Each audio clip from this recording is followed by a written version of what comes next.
Coming up on this week's episode of TechSNAP, the Ashley Madison hack gets personal, the Android StageFright patch that doesn't cover all the holes, and turning a KVM into a surveillance appliance. Then it's a great big batch of your questions, our answers, and a rockin' roundup.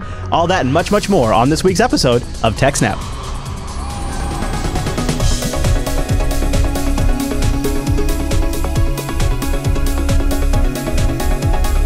Hi everyone, and welcome to TechSNAP. This is episode 229 of Jupiter Broadcasting's weekly systems network and administration podcast. We stream this episode live on August 27th, 2015. This episode's brought to you by our three fine sponsors, DigitalOcean, Ting, and iXsystems. I'll tell you more about those great sponsors as this here show goes on. Our live stream, why, that's powered by the incredible Scale Engine over at scaleengine.com. You should really go check that out.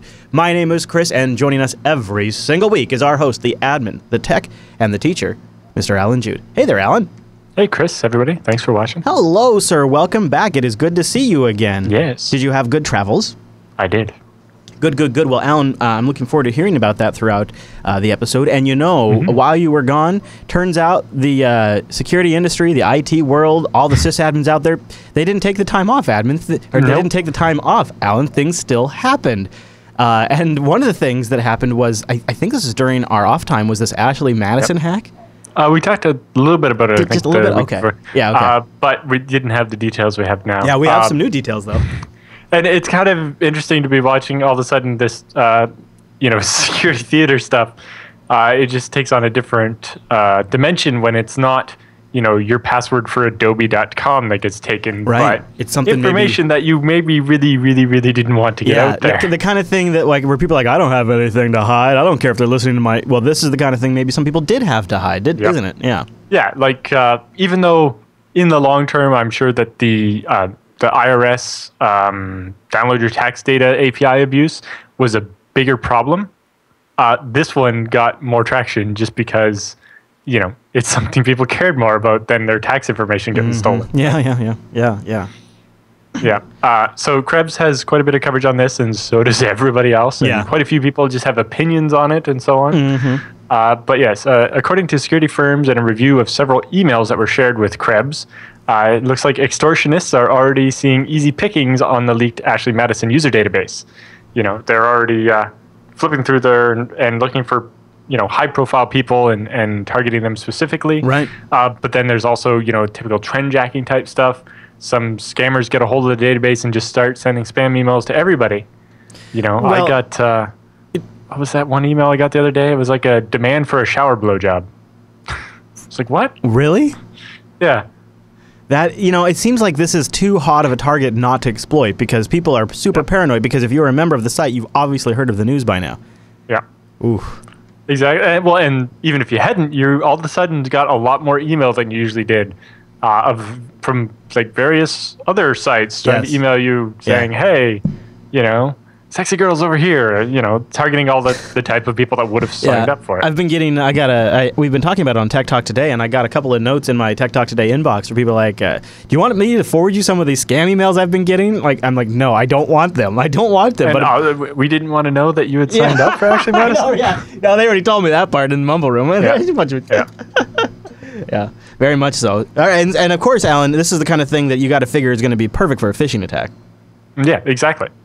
Or just other phishing but also just your regular trend jacking scams. And if someone who signed up for Ashley Madison is the type of person that will follow a link looking for nudes of a celebrity or whatever. Oh, wow! I don't know.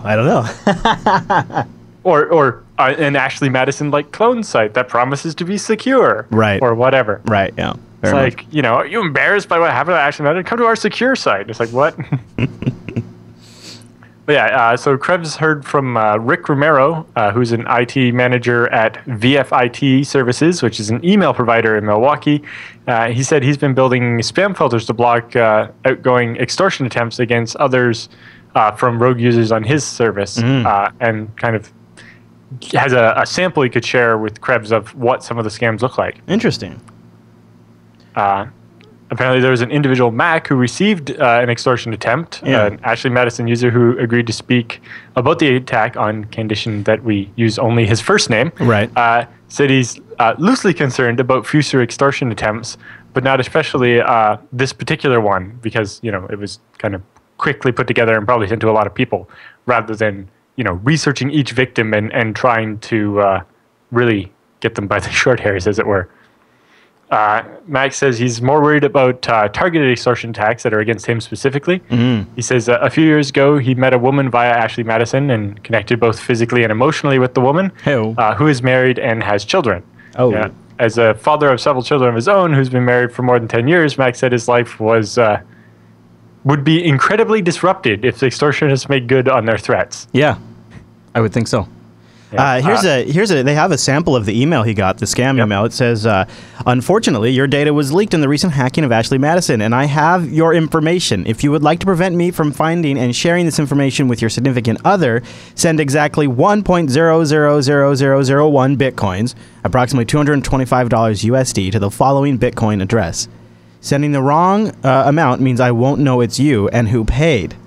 You have 7 days from receipt of this email to send the BTC, Bitcoins. If you need help locating a place to purchase BTC, you can start here, and then the email goes on with the link.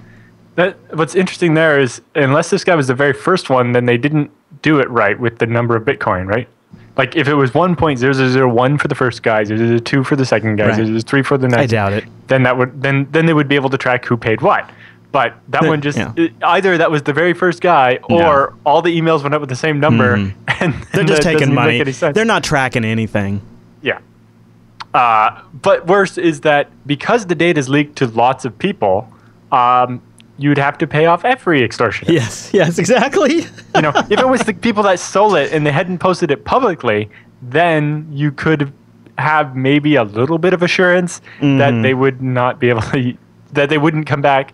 But even if you did pay them off and they were only people, they could just come back a month later and be like, "Hey, I want more money," and then more and more until you're out of money, right? Yeah, I mean that's how extortion works. This is like one of our first attempts we've seen. I bet it gets a lot more sophisticated after this. This is like they're going to whittle it down to people that actually maybe would be really, really, really bothered by this and maybe go after them specifically. And I would assume get more sophisticated at some point. This seems really basic. This is the first step. Yeah, this is just spam everybody on the list.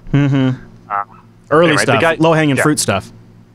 So the guy that is talking to Krebs said he used a prepaid credit card for his subscription, but that the billing address on the prepaid card ties back to his home address, kind of defeating the purpose of the prepaid card. Yeah.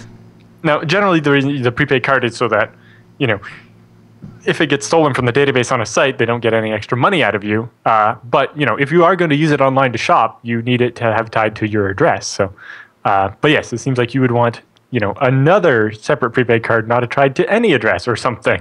One that you buy at one of those payday loan shops that's all shady or whatever, just so that it doesn't tie back to you in any way if you can, right? Before it with cash. And then, I bet too that maybe the motivation there with a separate card was it's really easy to cancel my payment. And so if I need to easily and quietly cancel payment to Ashley Madison, I just cancel this one thing or something like that. Yeah, or if it gets stolen, it doesn't. Right, yes, that, of course. But also, it doesn't go on the credit card bill that my wife would see. Yeah, oh yeah, ding, ding, ding, ding. It was more about that probably than about not of course it was. Yes, of course it was. Yeah, of course. Yeah, this is unfortunately extortion attempts like the one against Mac are likely to increase in number, sophistication, and targeting, because as people have these databases for longer, they're just going to go through and actually start researching these people and seeing how badly they can screw up their lives in exchange for some money. They said the leaked Ashley Madison data could also be useful for extorting U.S. military personnel and potentially stealing U.S. government secrets, right? Somebody, work at Lockheed Martin on that list and you're the Chinese government?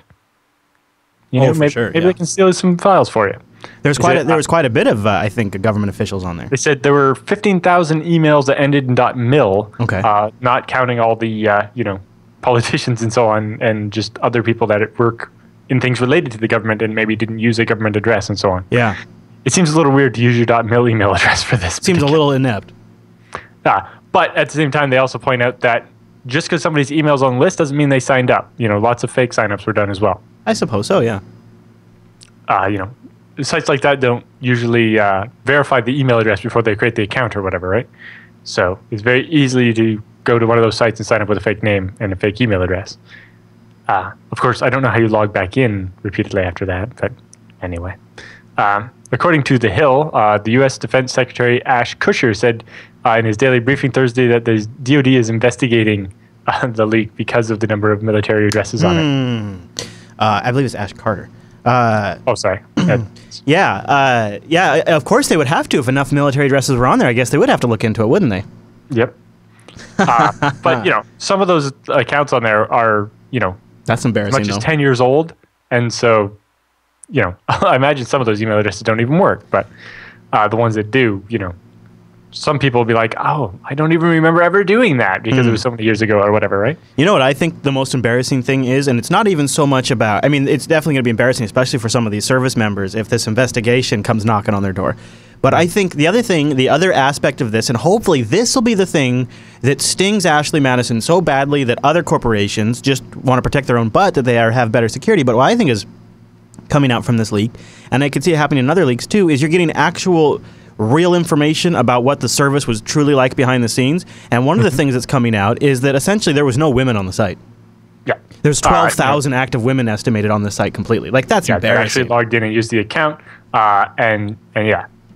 Whereas they claimed what was like 10 million users or something. Yeah. And so, when you get this, when you get this kind of data out in the public, people can take a look, and now we can see that they had 5.5 million women in the database, but only 12,000 active accounts. Yeah, and there's a bunch of evidence about bots creating accounts and things like that, but also I can see scammers creating an account on there, just to the point of convince some guy to meet me at this address or whatever, and then rob him or blackmail him or whatever, entrapment of some kind. Yes, all that kind of thing.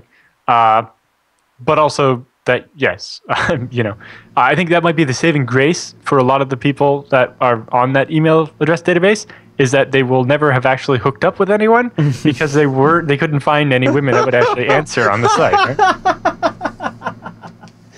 Yeah, it was such a joke of a service. That's the actual saving grace of its users. Yeah, it's like there are some people like Mac who actually managed to successfully use it because they found one of the very small number of women that were signed up on it, and they happened to be in the same area or whatever. Right. But it seems like quite a few million of the people, even if they logged in quite a bit, wouldn't have actually been able to find anybody to have an affair with. Yeah. What would be more interesting is if the database leak actually included like how many times the person logged in, or how at least how recently they logged in. Yeah, or any kind of information about how many accounts they had connected with, or anything like that. Any of those kinds of details would be really juicy. Yes, if you have the whole database and could figure out this is how many times this person logged in, this is how many emails they sent, and this is how many replies they received, and you could probably be like, oh, look at how many interesting, this guy sent emails to a lot of women but didn't get any replies. I tell you what, between the Home Depot breach, the Target breach, the Chang's breach, the OPM breach, and now the Ashley Madison breach, if you had somebody who had activity across all of those places, you get a pretty good picture of what that person's lifestyle is like. Well, because that's kind of the interesting thing is most of those breaches, like Target and so on, what you didn't get was a list of things they actually bought. Which I think that would be a bigger privacy concern than just the credit card number. But most of the times, the attacks against where the attacks against Home Depot and Target and so on were about getting the credit card number to make money, whereas the Ashley Madison one wasn't about that. Right. And if I'm not mistaken, they actually didn't get credit card information from Ashley Madison. It doesn't sound like they did. No. Yeah. It seems like Ashley Madison might be an example to hold up about how to properly protect the credit cards.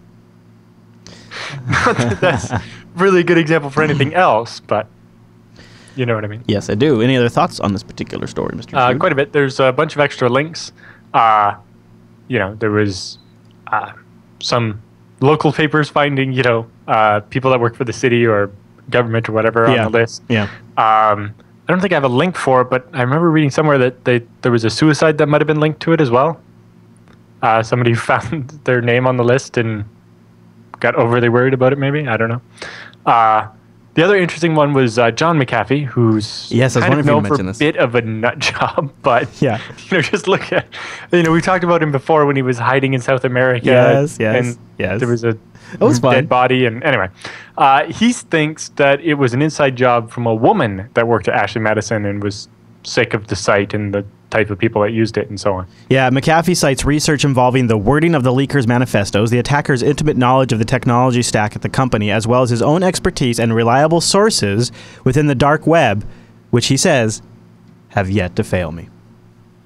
So there you go. Well, detailed knowledge just means that they maybe had hacked it for an amount of time to be able to look around or whatever. Yeah. But, those are some interesting conclusions, and the evidence seems to support them. Not that that's actually conclusive, but, it's a theory. McAfee says his conclusion why it might be a woman, and the Fortune article says, warning, this part of McAfee's analysis may rub some people the wrong way.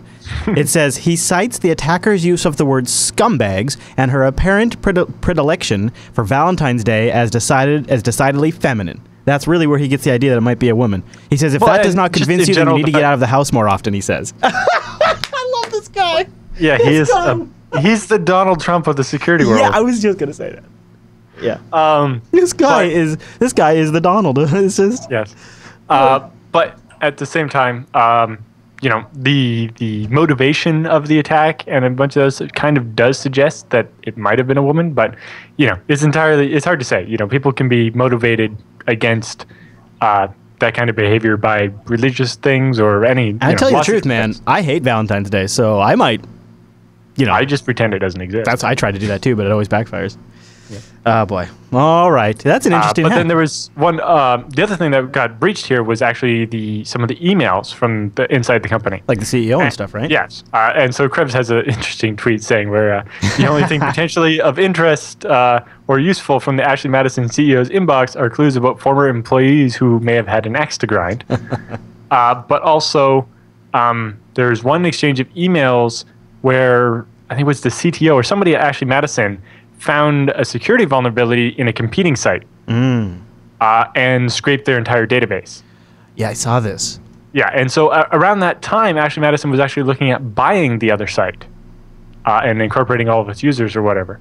And it was interesting to see some of what happened there, although the emails don't ever get to the point of saying whether the CEO ordered the other guy to steal the database or not, or to do something to the other site or not. Yeah, I probably wouldn't put that in email either. Right, it's just the beginning of the discussion is there, so it's kind of like... Yeah. That's you've already gone far enough, really. Right, yeah, that's true. That is very true. But yes, that's why, encrypted IRC is good to use for business instead of email. Or hell, even but, Snapchat. Yes. Yep. Well, no. I'm just joking. You want something that's encrypted that you actually trust. It was a Hillary Clinton joke. All right, Mr. Jude. Any other thoughts now on that story? Not anymore on that one. That's I think we've beat that horse enough. That Ashley Madison story has just kept on rolling for a couple of weeks now, and it's just getting crazier and crazier. All right, well, then I'll tell you about something that's crazy. You ready for this? No contracts and no early termination on your cell phone. I'm talking about Ting, my mobile service provider. Go to techsnap.ting.com. Ting is really, truly mobile that makes sense. You only pay for what you actually use. They just take your minutes and your messages and your megabytes, and they add them all up, and whatever bucket you fall into, that's all you got to pay. They got the $6 for your lines, so each phone is $6. You want one phone or you want 20 phones, it's $6 for each line. It's really, really straightforward and simple if you're a small business or if you're a family or if you just want to try a couple of different phones. That is unbelievably elegant, and it scales so simply and so beautifully. And to manage all of it, they have a really, really good dashboard that I've used for everything. In more than 2 years, I've been a Ting customer, buying new devices, transferring devices, deactivating devices, setting limits on data, naming them, paying bills, changing address, anything like that I've been able to do through the Ting dashboard. And it's kind of nice, too, because they don't have to go to all that work. They have a really awesome customer service. If you call them at 1-855-TING-FTW anytime between 8 a.m. or 8 p.m. on the East Coast time, that's where Alan lives, then a real human being will answer your phone. And they'll talk to you. And they'll solve your problems. Other nice thing about Ting, they have CDMA and GSM services. So you can get whatever is more powerful in your area, and SIM, like the Nexus 5 and some of the other devices have multiple SIM capabilities. So you can swap to a CDMA or GSM SIM, and it has both antennas in the phone. And for when you're traveling, or if you're going to a convention or a con, that is just a super, super nice functionality and feature, and it's really straightforward with the Ting dashboard. A couple other things I really, really like about Ting is their hotspot and tethering is just included. They don't really care if you turn it on. If it's in the OS, just use it. No mysterious line items on your bill.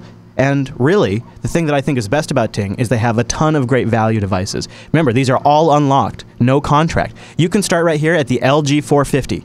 $58 for this phone. It's very sleek, it's very simple, it's not a smartphone, it's a feature phone.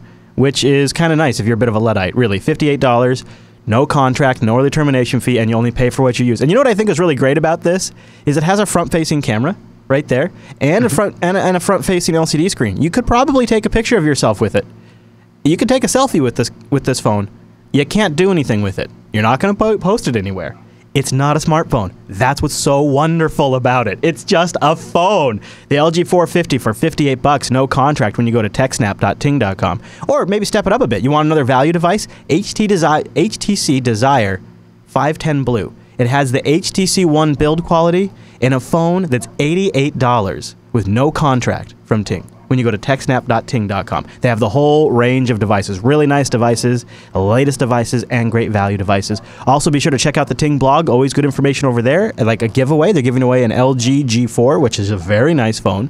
And they have all the information on how you can get that free LG G4 if you just go to their blog. So start by going to techsnap.ting.com and go check out mobile that truly makes sense. No contracts. They have an early termination relief program if you're stuck in a duopoly contract. And you know, even those duopolies are starting to drop the contracts. Doesn't mean you're not stuck in one, though. You can get out of it. Go over to techsnap.ting.com and check them out. And thanks to Ting for sponsoring the TechSNAP program.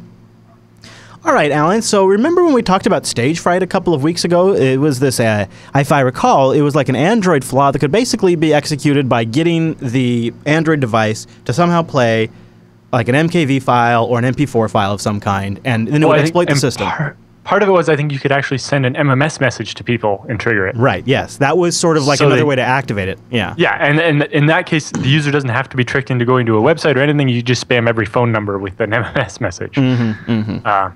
So yeah, Google released the open source Android project, a patch for it, but it turns out maybe it wasn't quite good enough. Dun, dun, dun. Yeah, so the original patch was incomplete, and Android devices remain exposed to the attack. They say, we've already sent a fix to our partners to protect users, and the Nexus 4, 5, 6, 7, 9, and 10 devices will get an over-the-air update in the September monthly security update. Is what Google told ThreatPost. So that's interesting. I don't know why I guess they're doing the Microsoft thing of, Patch Tuesday. They're going to have the monthly rollout. Yeah, you remember? Yeah, I was going to say, we talked about that. Yeah, they're doing the monthly rollouts now. So now they're just including it. If they have a fix, why are they sitting on it? Could I have it sooner? Because it's kind of a big deal, this particular one. Yeah, it's a huge deal because it affects roughly 950 million Android devices actually out in the wild right now. Yeah, and, it's at least, specifically for my Nexus 6, I should get it right away. That's why I bought the Nexus 6 to be better than all of you plebs. Yeah, they're staging it for a September rollout for the Nexus, I think. Yeah. So, but I don't know if September means like September 1st or September 31st. Yeah, it must be that first patch Wednesday of September, I bet. Is it Wednesday? Okay. I think so. Yeah. Well, then, it's only a week and I'll live with it. Yeah, it's a little odd, though. And it actually, you have the best case. You have the absolute best case scenario as a Nexus device owner. Yeah. As somebody who has an S6, I have no idea when that patch is coming down towards me. Well, I still do have a phone company that's partly in the way. True. But I have been getting the updates, so they're not that bad. Okay. But while I was in the UK, I got a message from my phone company specifically about this. Tell us security update. We care about your mobile security and want to alert you to the Android StageFright vulnerability impacting Android users globally. To protect your device, we recommend you turn off the ability to auto-download multimedia messages until a software update is available. Please visit telus.my/stagefright for instructions on how to protect your device and for the latest TELUS updates about this issue. If a carrier is having to do that, that's bad news for Google. That is a major egg in the face. That's essentially a carrier saying we have to text all of our Android users because they're using Android and warn them about this thing. Right. But part of that is because if you have a device other than the Nexus, TELUS is part of the holdup on getting that security update to you. So it's kind of their duty to tell you to mitigate it in the meantime, because they're going to be part of the reason why it takes forever for you to get the update in the first place. And I think in this post too, they talk about how it looks like maybe potentially the original fix that Google has created doesn't actually even solve the problem completely either. Yes. So the fix that Google did that came out in the August update that's on my phone doesn't completely solve the fix. Okay. The original 4-line code fix and one of several patches submitted by the researcher from Zimperum Mobile Security was this who discovered the flaw still leads to a crash and device takeover.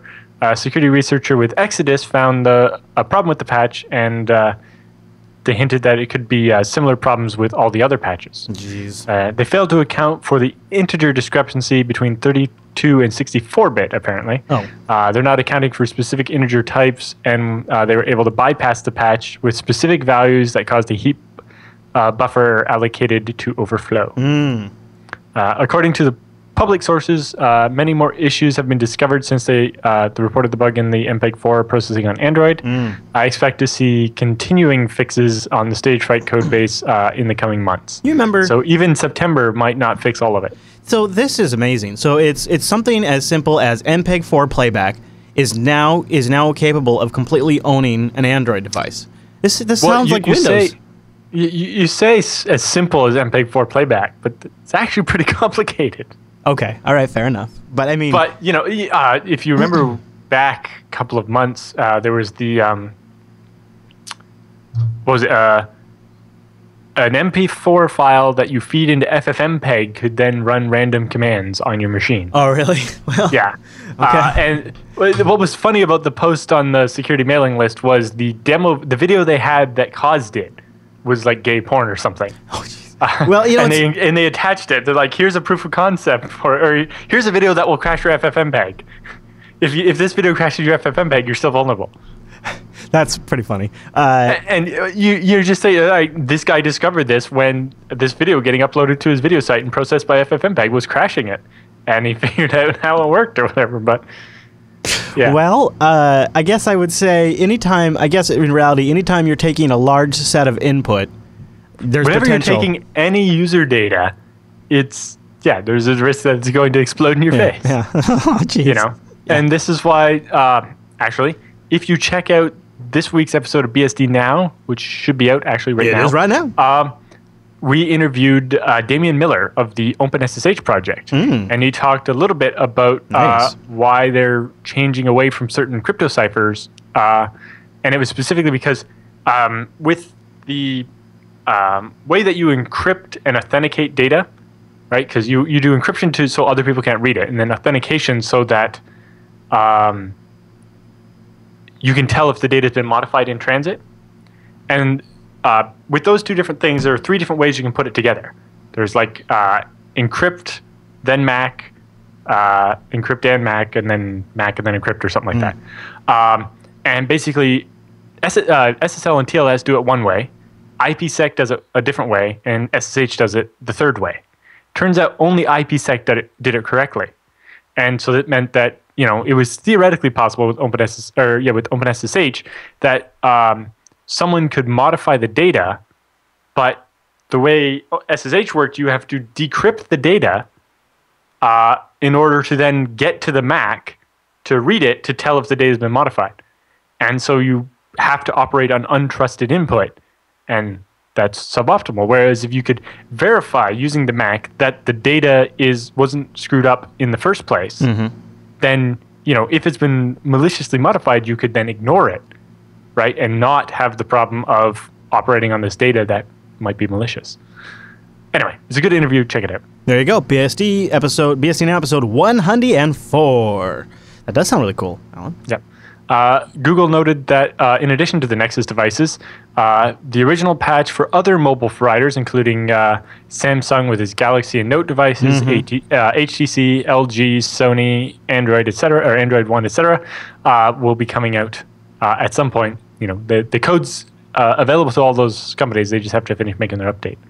The vulnerability affects Android devices going all the way back to 2.2. Newer versions of Android have built-in mitigations such as ASLR that lessen the effect of the StageFright exploit. Google said last week that 90% of Android devices have ASLR enabled, and that the next release of its Messenger SMS app also contains a specific mitigation requiring users to click on a video in order for it to start doing anything when they receive it, to help mitigate this as well. This way, but if I get a new MMS with a video attached, I'm probably going to be like, "Oh, what is this?" Click, right? rather than assuming it's going to break my phone. Of course. Anyway, Forbes has some more coverage, but what's really interesting is that in the meantime, a bunch more Android vulnerabilities have been found. Oh, good. The people at Checkpoint Security have a thing they called Certificate. Jeez. I don't know how they decided it had something to do with Watergate, but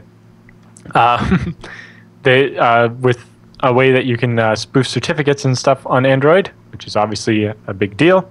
And then there's also another one where a remote access vulnerability that's actually currently being exploited in the wild. So that's also kind of a big deal. The first comment on Krebs' blog, it pretty much underscores my thoughts. Maybe I'm being too harsh, but Daniel writes, so Google has known about a bug allowing fully automatic and invisible takeover of roughly 1 billion handsets and plans to distribute a patch some 5 months later with no clear plan on how to even reach all the affected units. Is that even legal?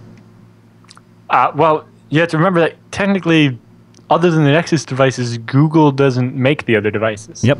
They make some software that other people use, and it's Samsung's fault for not auditing the software and whatever.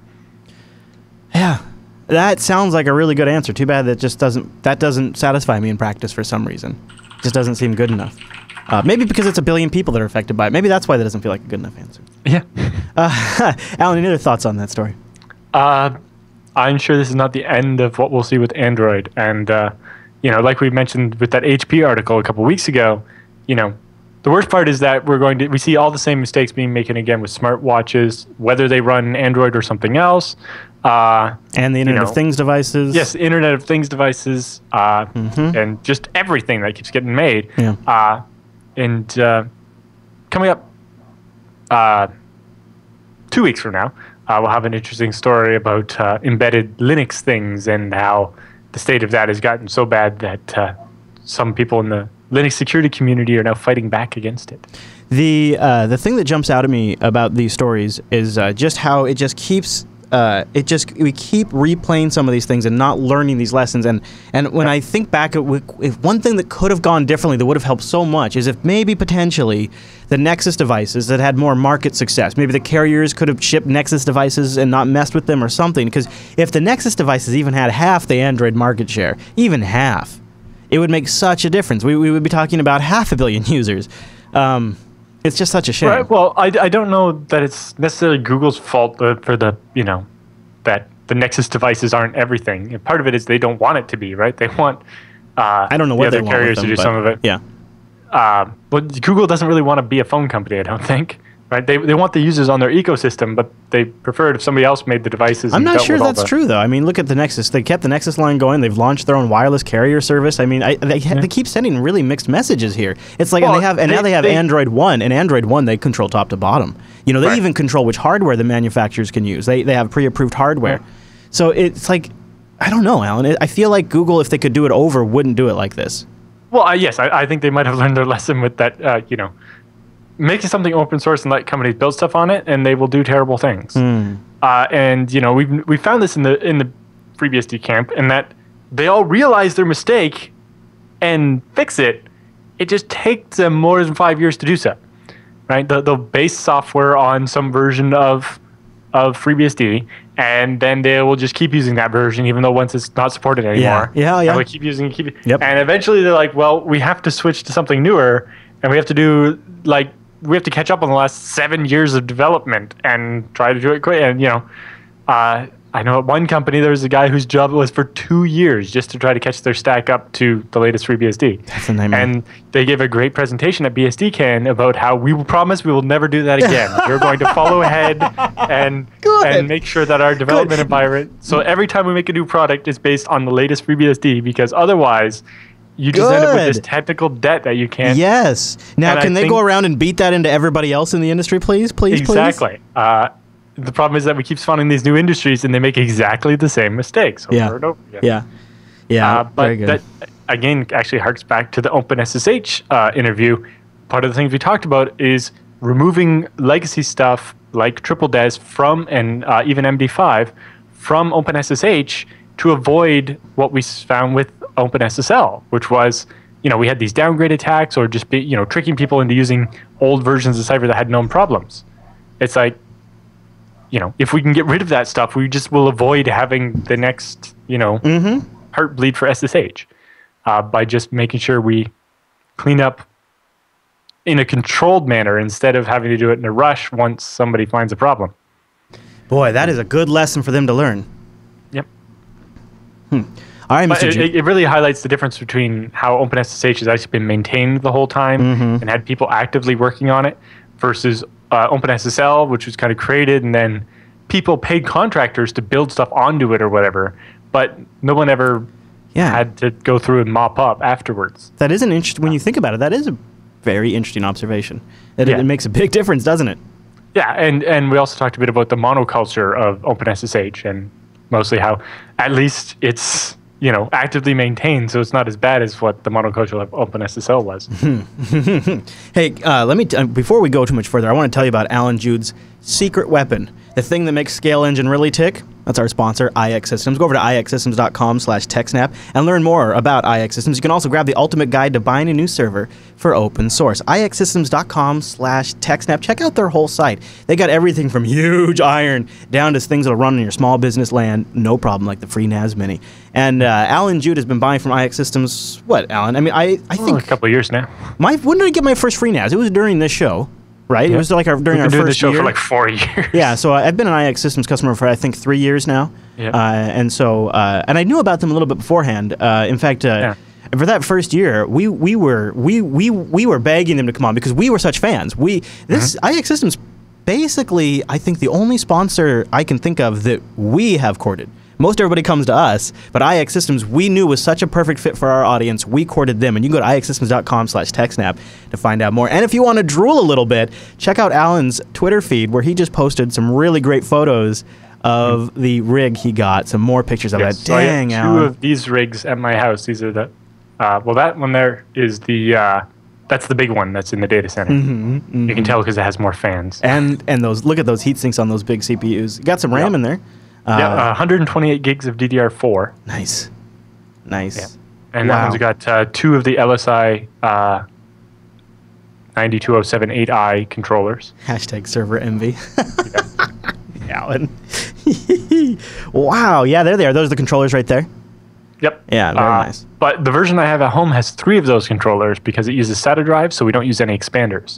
Whereas that one is the 36 drive version, so we have 2 cards that go through expanders but are multipath.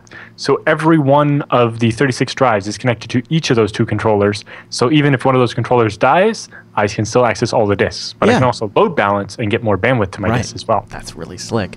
So that process, working with IX, they're not. You can go to them and say, "This is kind of what I've been conceiving," and they're not going to say, "Oh, well, this doesn't fit in the script," and they don't. They don't break down. They don't totally lose track of how to communicate with you and not know how to deliver a solution.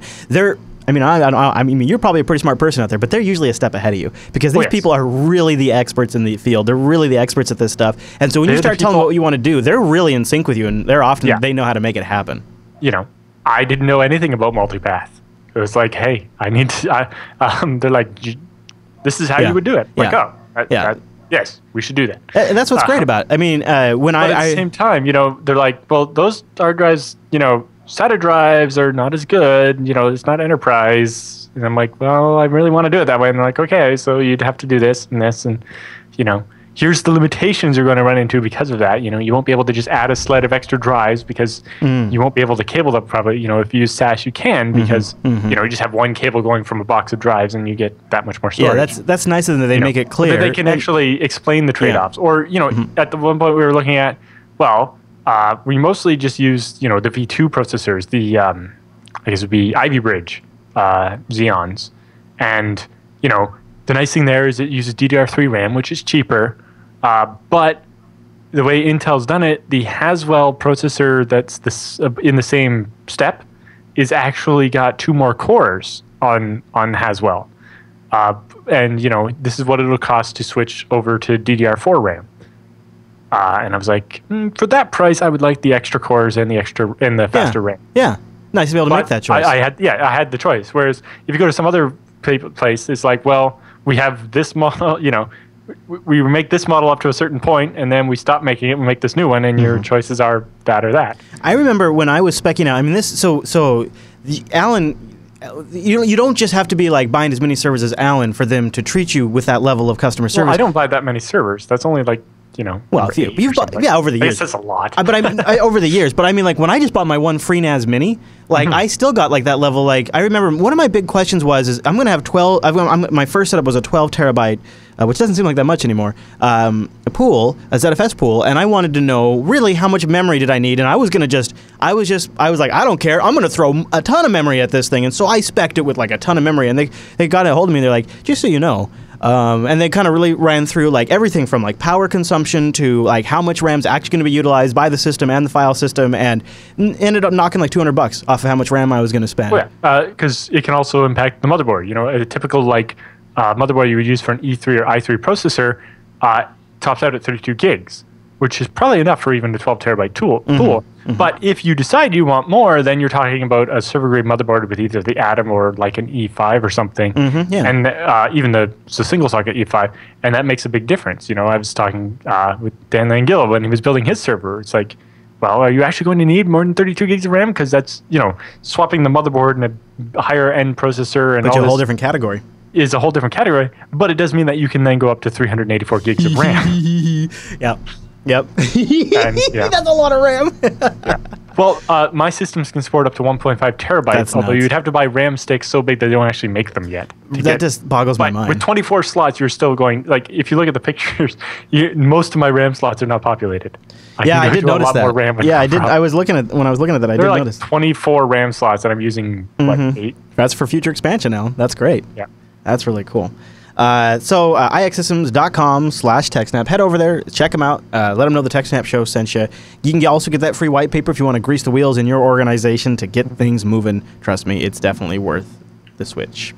All right, Alan, our next story in TechSNAP, I've always thought this. I've never really spent much time thinking about it a lot, but it's always crossed my mind that a KVM seems like if you had access to a KVM, or if you could get remote access to a KVM, you could have yourself a pretty fancy and sophisticated surveillance device. Yep. Is this about what our next story is around? Or taking over servers. Oh, yeah, of course. Some researchers presented their work at Black Hat recently, and we have a write-up on it. And basically, they taught a keyboard switch to spy on its users and infect computers. It says, when it comes to large systems, there are a lot more computers than there are people maintaining them. That's not a big deal since we have these handy KVM devices to connect one keyboard, video, and mouse terminal up to all of them, and then switch between boxes simply and seamlessly, right? The side effect is now that these KVMs kind of have the same level of access as a human does to all of those machines. And so the two researchers spent some time reverse engineering the firmware on one of these devices and demonstrate how a shady firmware can own these systems and even some of the systems that are actually air-gapped from the internet. So, early KVM switches, like the first one I had, are like physical hardware switches. Like mine actually had buttons, and you pressed it in, and it would make all the other buttons pop out, so you can only have one selected at a time. Oh, yeah, mine too, yeah. And it just physically connected the wires for one keyboard, video, and mouse to different computers. Yeah, that was what my first ones were like too. But by the year 2000, we had these matrix KVMs, where you could actually chain them together, and while standing at one console, control a computer quite a ways away, because you would just chain through all these KVMs to get to the right KVM. And instead of having to physically press a button on the KVM, you just press like scroll lock or print screen or something. Yeah, scroll lock or something like that. Yeah, or cap lock or something. And it would just literally bring up a menu and allow you to search or surf through all these machines and find the one you wanted to control. It was the future. Like I could have, we had, with the IT department, we had a division out in the floor, and we had one secured desk where we had a server console that we could walk up to and get access to all of the servers in the data center without having to enter the secure data center and go through all the double doors and all that kind of crap. It was amazing. And also just, if you've ever stood in a data center where, if you're in the hot aisle and it's hot and there's just noise everywhere and you have to stand, it's just like miserable. This is not a good working condition. No. Whereas if I can sit over there in the work area in a chair that goes up and down and adjusts for my height and control the computers. That would be so much better. And it's not 100 dB of fan noise. Exactly. And not 100 degrees of exhaust heat. Yes. Yeah. But yeah, so with these matrix KVMs, you could literally control 1,000 computers from a single keyboard. Then it got even fancier. You know, keyboards started being USB, and you started wanting to be able to hook other devices up, like a CD-ROM. And then you would have video transcoding, because maybe the monitor didn't support the same resolutions as the computers in there, or you want to do picture-in-picture and overlays and stuff, right? And then virtual media, where I have an ISO file and I want to mount it as if it was a CD-ROM drive in that individual computer. I It love makes that. reinstalling operating systems or booting off a live CD so much easier. But that basically means that KVMs end up becoming an entire computer in and of itself, with its own operating system that could then be hacked. And that's what these guys did. They say, you know, handily, when we bought this KVM, it came with a CD with a firmware update and the tool to update the firmware. So, you know, they looked at the firmware file and tried to deconstruct it, but it was all obfuscated. They couldn't find anything, not even like some strings or a version number or anything. So then they spied on the protocol that went from when they were programming it over the cable into the other device, but it was just sending that raw obfuscated binary, so that didn't help them. So then they basically got a bunch of different versions of the firmware and started comparing them, and were able to extract the version numbers from the firmware and figure out how that worked. And then they also noticed certain ASICs that were built into the circuit boards of the devices, and figured out which assembly language it was using. And eventually we were able to figure out the way they were obfuscating the code was using like these 3 bytes from the version number and like rotating the bytes on all through the firmware. And so once they figured it out, they were able to de-obfuscate the firmware and actually get a look at the code. And they said, of course, reading the firmware is only the first step. You need to show that something useful or insidious can be done with it. So during their talk, the pair demonstrated their custom firmware switching to a different system, typing in the password that it had logged earlier when a human had logged into that system, and then echoing out a binary file, which should then be executed to load malware on the system. Interesting. So yeah, you could literally just stand there with your hands off and watch it switch to some computer, log in as root, and let it inject go. some malware Watch it and go. run it. Wow, Alan. It's kind of similar to the bad USB stuff, where you would program a webcam to pretend to be a keyboard and do exactly the same thing. Yeah. So yes, you need physical access to perform the attack, because you have to touch the KVM and flashes firmware. But some of these KVMs are IP KVMs, so you can do it over the network. A lot of them are now. Yeah, because if you stick one of these KVMs in the top of every rack and then wire them back, you can do all this from your office or your house. That being on call at 3 a.m. is less of a problem if you can just go to your computer, fix the machine, and go back to bed instead of having to get up and drive to the data center. Like you've shared on the show before, you have servers that are in different countries, and you need to be able to reload the operating system from time to time. IP KVM is the I'm not flying to Singapore to do it. No, that's just not reasonable. An IP KVM is quite literally your best solution. So, I mean, what would you do, Alan? But obviously the problem is that those IP KVMs allow you handily to update the firmware over the internet. Well, you need to be able to, right? Right. So these obviously need to be protected behind VPNs and need to be considered, they're basically the golden egg of the network. You really have to put some thought into protecting them. I would be pretty skeptical if somebody's not already considering them to be the golden egg. If you have these in production... Yeah, if I can remotely log in, because oftentimes I can just picture people with like 4-letter passwords and stuff that are just not good enough. But partly it's that, these are little embedded Linuxes that are running old versions of Linux and are terrible. Yeah, the vendors just don't feel like updating them. Yeah.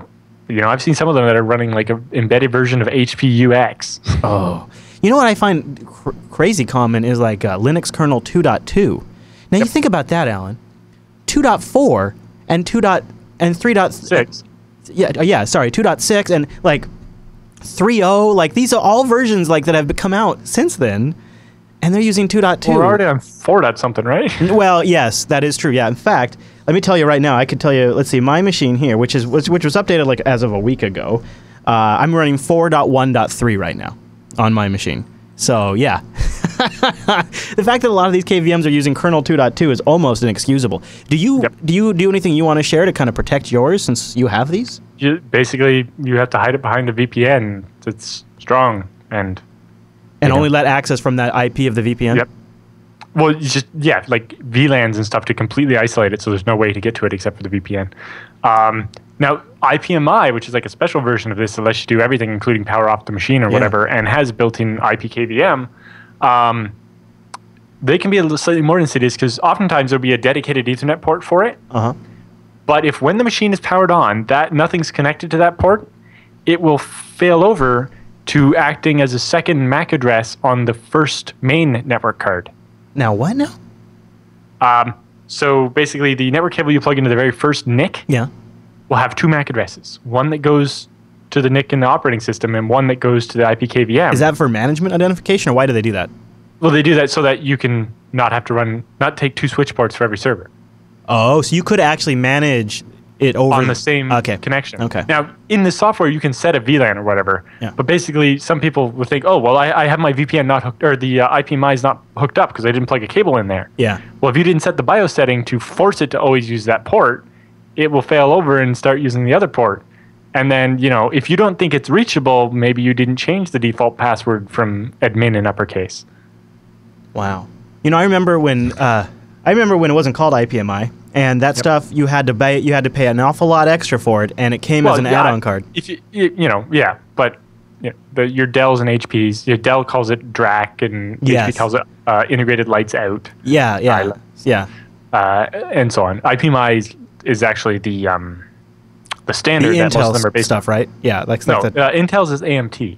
Oh, okay. IPMI is just the open spec. There's actually security vulnerabilities in the spec, which is worse. It means that it's not just do we have the problems of certain people implemented things badly, but the spec actually requires that you do it wrong. Oh.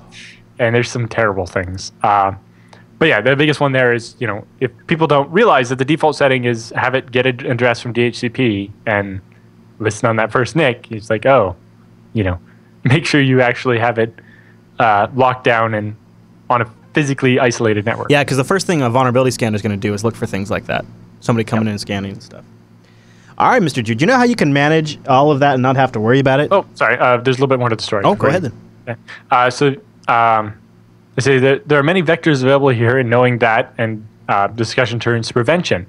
One interesting idea they had was keystroke statistics, right? Oh. If you're going to if the keyboard's just going to inject some commands or binary or whatever, it's probably just going to do it really quickly. Yeah. That doesn't take a lot for an author to figure out a way to work around, but it seems like a pretty easy... You can pretend to be a human kind of easily, but, doing things like how fast the character is being typed, how tightly the letters are together, human traits like humans make typos and have to press backspace. If I write 30 kilobytes without a single backspace, maybe I'm not a human, But that might help reduce the effectiveness of this type attack, but really you just have to secure your IP KVMs and hope nobody's replacing the firmware, I guess. And hope for the best. Alan Jude's advice. But yeah, this interesting research makes me a little more suspicious of the 16-port 2-user IP KVM I have for some of my older servers that don't have IPMI. Yeah, very much. I remember when we first started rolling out these IP KVMs, I remember thinking, man, what a vulnerability these things were. And so back then I worked at a bank, and all of our security precautions were pretty much if the FDIC told us to do it or not. And for years and years and years, they had no handle on these IP KVMs. So there was no real stringent policies coming down about where they should be deployed, how accessible they should be. And so a lot of times, we would think of servers' physical access as having to get in the server room or into the main data center where the mainframe was. But really, you just had to get into our department and get into one desk that we had somebody watching all the time, which if you were there after hours, nobody would be watching. And you would have had physical access to this bank's data infrastructure. Yep. So. And, most of these, your firewall doesn't help you if they're touching the physical computer. That's true. All right, Alan, any other thoughts on that story? Nope, that's it for that one. All right, links and Alan's copious notes are in the show notes. Now, I'll tell you about DigitalOcean. Now you don't have to manage IPMI or anything like that or KVMs. Just go get yourself a droplet for $5 a month. DigitalOcean is a simple cloud hosting provider dedicated to offering the most intuitive and easy way for you to spin up your own cloud server. They have an HTML5 console, so you don't need an IP KVM. It's just, actually, they wrote it in Go. How cool is that? They wrote their HTML5 console in Go, so it works on your mobile device or it works on your web browser, which you're probably going to be using on your desktop. And it's really nice. From the BIOS all the way up to login, you get HTML5 console access. You can get a virtual machine spun up in less than 55 seconds. I've heard ranges anywhere from 30 seconds or so on. And the best part is the value pricing. So their pricing structure is really straightforward. They have it, in fact, they're kind of proud of it because it's great, and they have it right on their front page. If you go there, DigitalOcean.com, check it out. Just use our promo code SNAPOcean to get a $10 credit. Because look at this. The pricing plan, $5 a month. $5 a month, and you'll get 512 megabytes of RAM, you get a 20 gigabyte SSD, 1 CPU, and a terabyte of freaking transfer for $5 a month. And if you use the promo code SNAPOcean, you're going to get a $10 credit. You can try it out 2 months for free. Go build a rig for 2 months for free. And the best part about DigitalOcean is they have a really amazing interface to manage all of this. It's better than anything else I've ever used in the industry. It's better than probably anything you've ever seen because it's extremely intuitive, extremely simple, but they don't lack on power and features. Like you can deploy around the world, you can scale and resize, you can do snapshots, you can do one-click application deployments, you can choose between CentOS, FreeBSD, Ubuntu, Debian, Fedora. Like all of this stuff is there. You can automatically manage your SSH keys, which is a really slick way to manage that when you're doing remote login. And they have an API that allows you to extend all that functionality beyond in a really straightforward methodology. Plus, they have really, really good tutorials. So that way, once you get your machine spun up, you're not just kind of sitting around with nothing to do, which you're never going to have that problem, ever, trust me. And if you ever like, geez, maybe there's something else I could do with my machine, this is where you go. Here's a great one. How to deploy multiple PHP applications using Ansible on Ubuntu 14.04. How to use the Apache Cassandra one-click application image. There's another great one. And, they put the authors' names right on there. They professionally edit these. DigitalOcean has a staff of editors, and they also pay for the tutorials. You might want to look into that maybe you want to get paid for writing. This is a great way to go if you have something you are an expert on. Check it out at digitalocean.com/community/get-paid-to-write. It's all got dashes in there. Get paid to write with dashes in between each word. Or just check out on their community page. You can dig around. And they're also hiring very frequently. So check out their hiring page because if you told them you heard about them from a Jupiter Broadcasting show, rumor has it you might go to the top of the stack. So go over to DigitalOcean.com, use the promo code SNAPOcean, try a $10 credit, try them out for a couple of months, see what we've been talking about. It's my go-to Linux infrastructure on demand. I really love it. DigitalOcean.com, use the promo code SNAPOcean. And a big thanks to DigitalOcean for sponsoring the TechSNAP program. Yeah, I saw somebody that works there on Twitter saying, hey, come work with me, with a link to one of their job pages. So yeah. Sound pretty cool. Yeah, and they often have positions open that are related to very, right up our audience's alley. And they specifically emailed me saying, hey, we would like to hire people from your audience. So I think you have a good shot. Now, hey, we just mentioned the BSD Now show, so we probably don't need to replug episode 104, but there is only a couple of days left. We could mention the shirt. Yes, we need to mention the shirt because it ends August 31st, which is Monday. Yeah. So hurry up and buy your shirt. Teespring.com/BSD105, the usual BSDs. You got the BSD Devly on there with a gold Z and a hard drive. Of course, you got the Blowfish with the broken Wi-Fi router. What's up? Yep. And NetBSD rocking the toaster. 4 days, 6 hours left as we record for BSD Now's 2-year anniversary in celebration of episode 105, which comes out next week. It's the usual BSDs. And a unisex and woman's fitted tee. Yes. And actually, the tagless tee, I can confirm, it looks just great on women too. Yep. Yeah. Angela rocks those all the time. So teespring.com/BSD105. That's a great shirt, Alan. And you guys got that professionally commissioned, and it looks really good. It looks really good. All right, Alan. Quite a bit of work to get it done up, look right, and I like that you guys get the permission on all the logos too. Oh. Right, and I like that you guys are kind of pedantic and actually specifically making it 105. Not that 100 episodes crap. No, it's got to be 105, so that way it's on the mark. That wasn't, laziness and schedule slippage or anything. That was intentional. Right. Yes. Fanaticism. Yeah. That's how you play it off. That's how you play it off. All right, Alan, with the news all done, that means it's time for the TechSNAP feedback.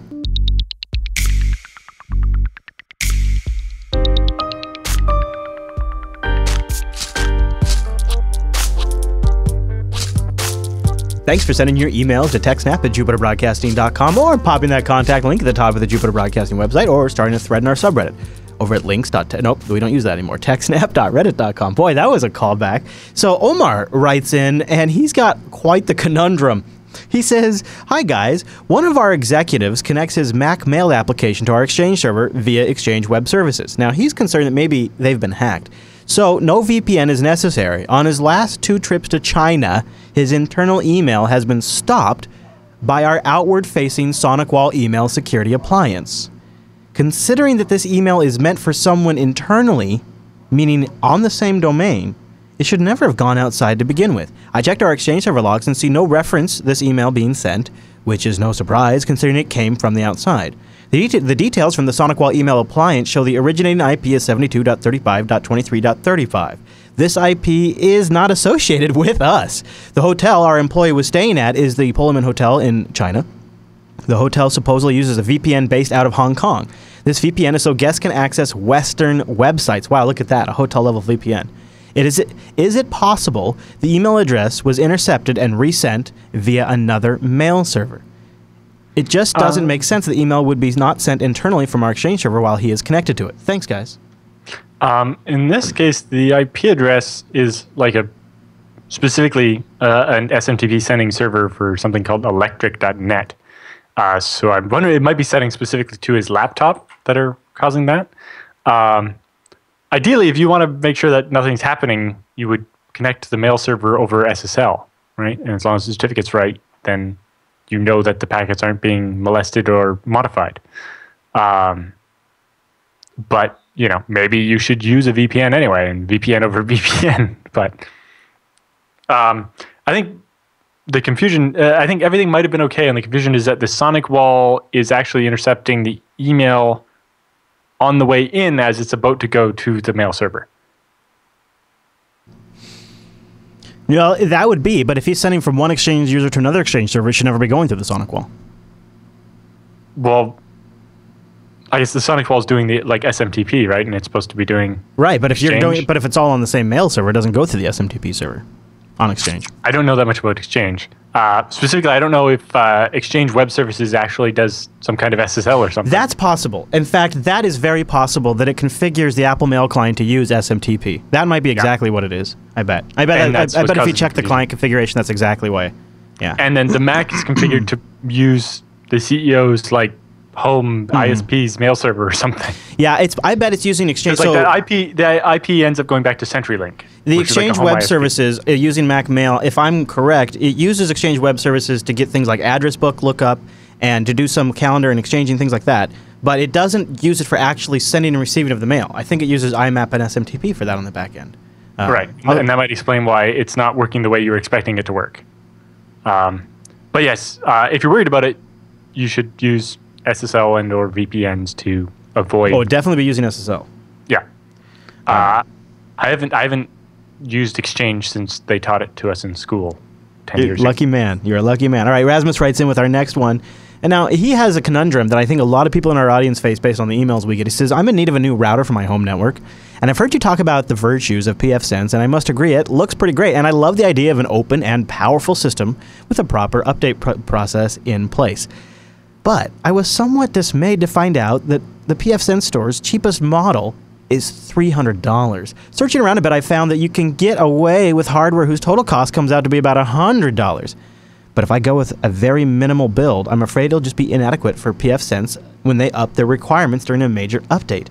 This is compared to, say, like a consumer router from Netgear and TP-Link, which goes for as low as $20. So my question is, for a home network of, say, 2 computers and 1 smartphone, and 2 internet-enabled devices on a standard 100 megabit connection, could a pfSense-based solution make sense, or is it just overkill? And what are my main advantages of pfSense compared to a standard off-the-shelf $40 Netgear router on a small network?" Mr. Jude?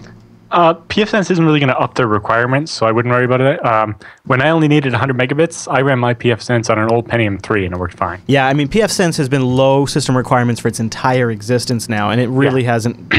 You know, part of the thing is those $300 devices are guaranteed to be able to do a gigabit of encrypted traffic.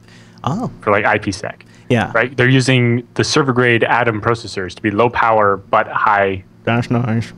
Power. With pfSense, where you're gonna get resource hungry is the packages you install. So if you install Squid and you install iTop and you install things like NTop fancy captive portal and you're doing like content filtering, and maybe you start deciding you want to benchmark everything in the world, Right. Or if you're using it to do a VPN between two offices and you're encrypting a lot of traffic. Yeah. And things like that. So you can definitely get away with the cheaper device. And now, haven't you been talking about people installing pfSense on TP-Link routers? No, that's not pfSense. That's raw FreeBSD, and you have to do it all yourself from a serial console. Yeah, okay. So it's not okay. The biggest problem with currently pfSense can't run on non-x86 architectures. Okay. And the TP-Link, the $60 TP-Link is, well, maybe it's more like $50, but it's MIPS. So I know people are having success with OpenWRT on TP-Links. Yes, that might be a good in-between. It's the same one. You can use OpenWRT or FreeBSD, like plain vanilla FreeBSD. It's on GitHub under FreeBSD Wi-Fi build. And it's just a matter of pfSense needs some time to build the stuff. And basically, to be able to run FreeBSD on a TP-Link, you have to run FreeBSD 11, which isn't actually released yet.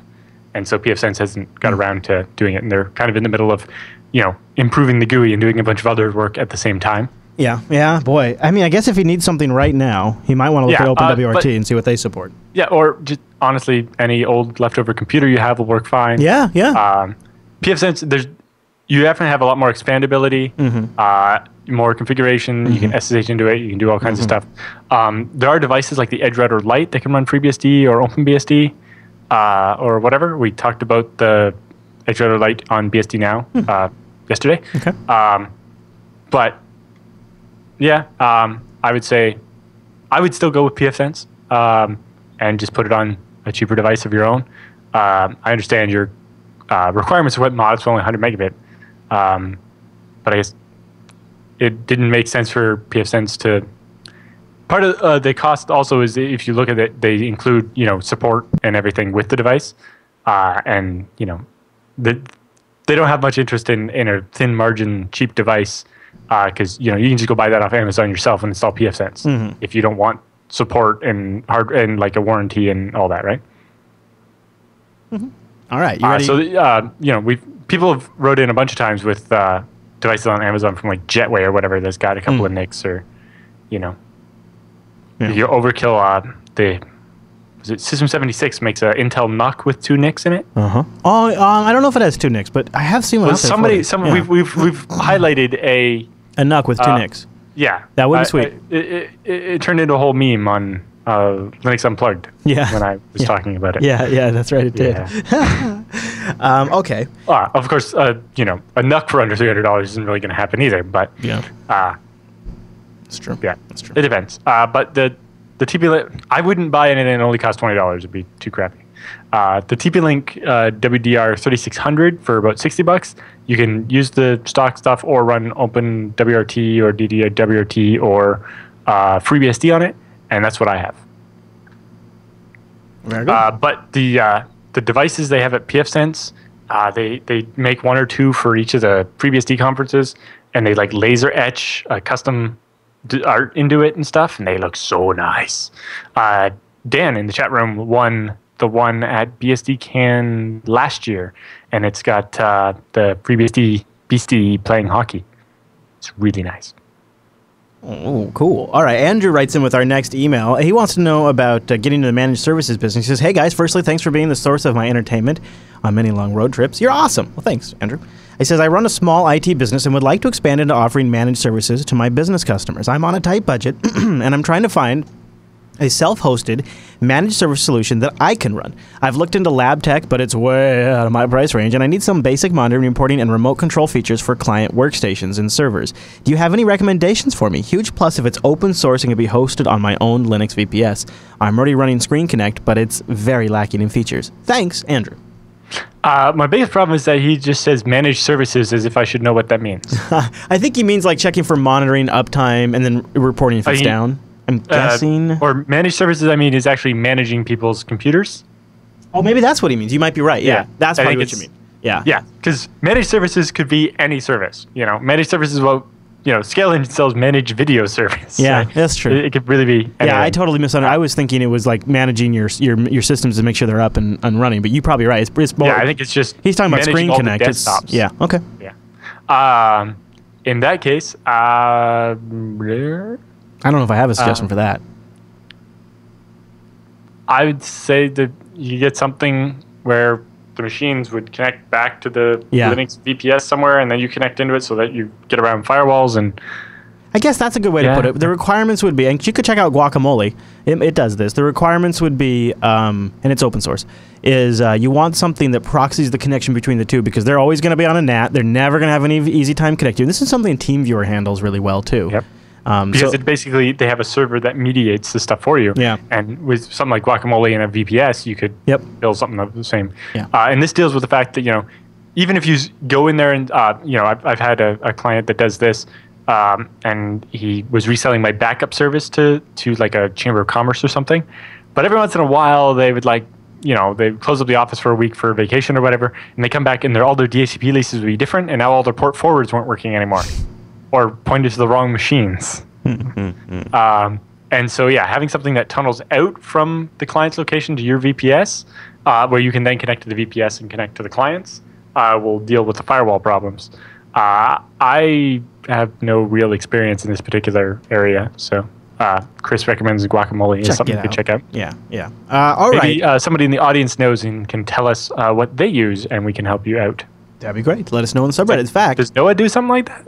Well, I think he doesn't uses... really use desktop so much, right? I don't know what he uses. He does. They might use TeamViewer. I'm not sure what they use. I don't know. I'd have to ask him.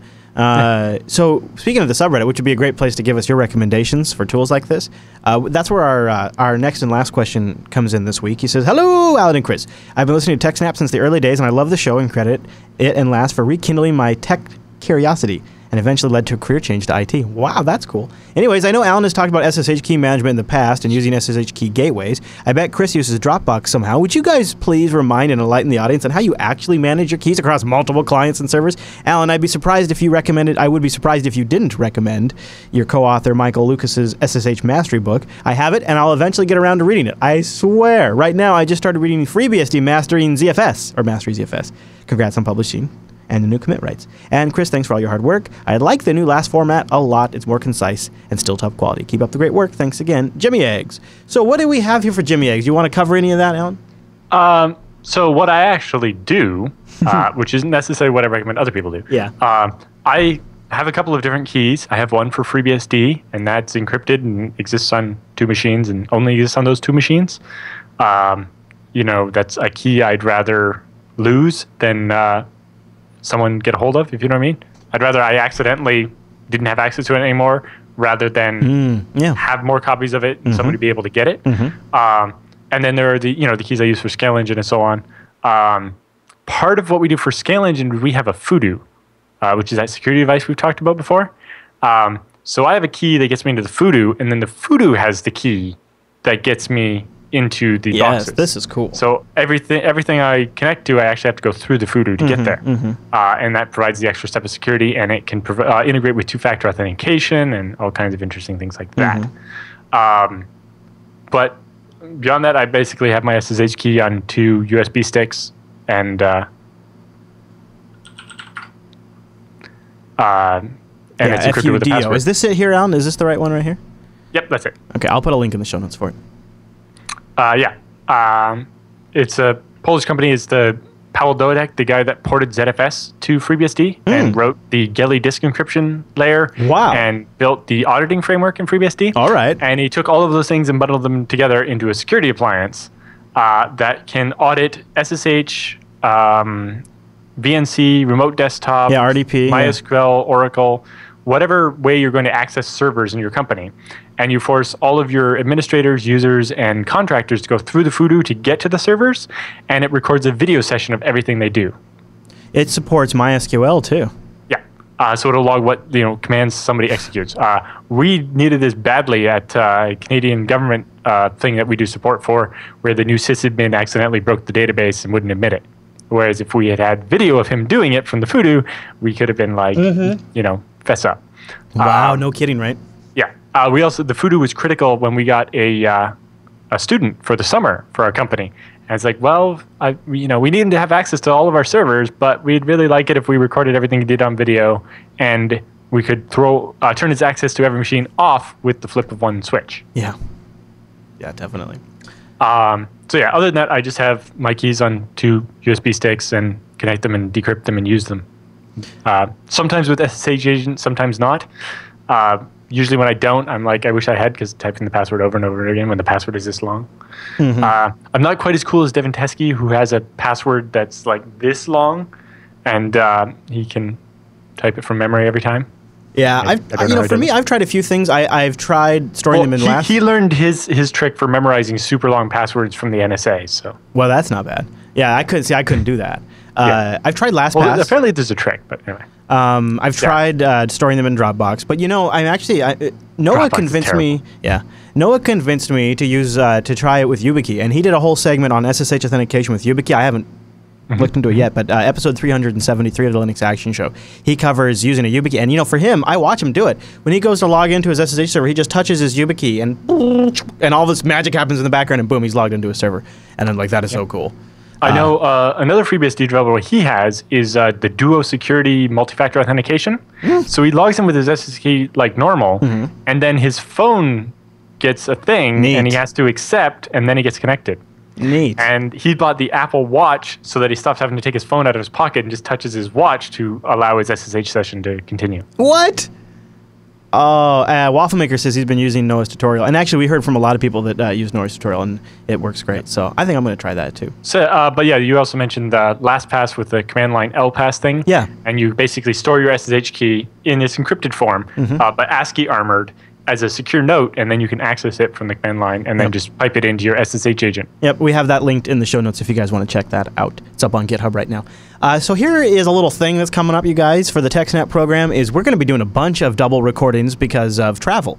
And we really need your emails and your subreddit submissions. So go over to JupiterBroadcasting.com, click the contact link, and send your questions in, because we love having a good, healthy feedback segment when we have to record ahead. The news is so crazy these days. We have lots of news content, but your questions and stuff are very much appreciated. And you can still submit stories on the subreddit, and we'll still be looking for them and filling out the roundup with those as well. Yeah. Every once in a while we get an angry email about, like, why didn't you cover this story? It's like, because you didn't tell us you wanted to. So thank you for the advice. We'll cover it next week. Yeah.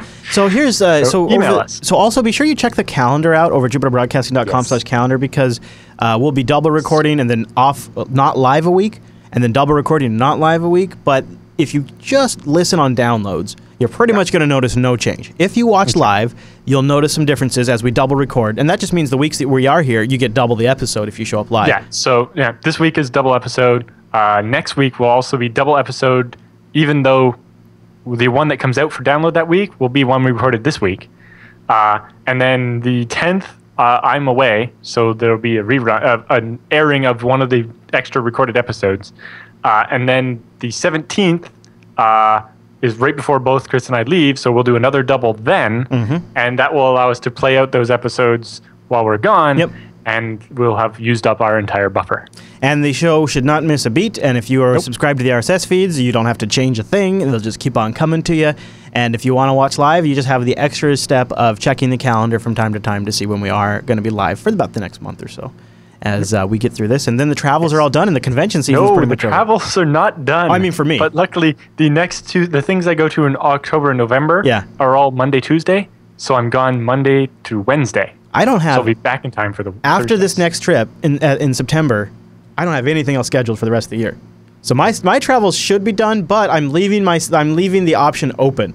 So you never know. Something might end up in there, but I don't have anything scheduled after this September trip. So I'm no more cons, no more fests. Yeah, I got VBSDCon, the ACM thing in Sweden, and then EuroBSDCon, and then the OpenZFS Developer Summit, and the FreeBSD Silicon Valley Vendor and Dev Summit. Yeah. And boy, remember before we started the show, I don't think you traveled much. Nope, I hadn't been anywhere. And then I went to BSDCan in the summer or the spring of 2012. Yeah. And enjoyed it so much that we're like, we're definitely coming back next year. But we're like, why wait for next year? Let's go to the one in Europe. Yeah. So we submitted a talk and got accepted, and I had to get a passport, and I flew to Poland, and I was like, oh, these people are awesome. Yeah, it's a good I'm time. going to go to all the things. Yeah. And then it's like, you know, Tokyo, Malta, Bulgaria, Cambridge, San Jose, Virginia. Wow. Seattle. The times have changed, Alan.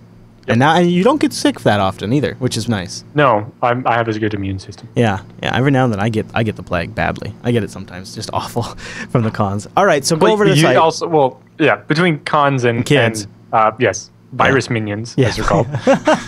Very much so, especially when the school year starts, which is coming up soon. So go over to the site and please send in your feedback and your questions. We'd love to get that all queued up so we have lots to read through because we're going to burn through all of it. And so, in fact, if you didn't hear yours read today, it's probably going to be in next week's episode. So go over to the site, click the contact page, and choose TechSNAP from the drop-down. And Alan, with the feedback all done, that means it's time for the TechSNAP Roundup.